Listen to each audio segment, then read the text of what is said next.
દેશભરમાં બેંક કર્મચારીઓ કે જેઓ હડતાળ પર છે, અલગ અલગ માંગણીઓને લઈ તેઓ હડતાળ પર ઉતર્યા। અમદાવાદ, વડોદરા, સુરત ત્યાંથી જે આ ટ્રેડ યુનિયનની જે હડતાળ ચાલી રહી છે તે રાજ્યના 25,000 જેટલા કર્મચારીઓ જે છે તે હડતાળમાં જોડાયા છે।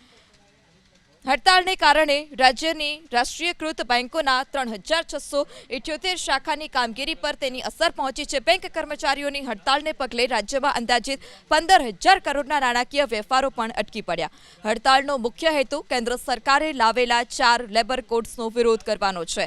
ટ્રેડ યુનિયનનો આરોપ છે કે આ કાયદો હિતધારકો સાથે પરામર્શ કર્યા વગર જ લાવવામાં આવ્યો, જેનાથી કામદારોના હક છીનવાઈ જશે। ઉપરાંત જાહેર ક્ષેત્રની બેંકોના ખાનગીકરણના નિર્ણય અને વીમા કંપનીઓમાં 100% એફડીઆઈના નિર્ણયનો પણ સખત વિરોધ કરવામાં આવ્યો છે।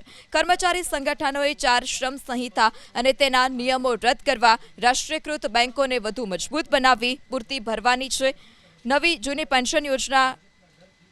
પેન્શન યોજના રદ કરી જૂની પેન્શન યોજના ફરી દાખલ કરવાની અને બેંકના બેડ લોનની વસૂલાત માટે કડક પગલાં ભરવા પણ માંગ કરાઈ છે।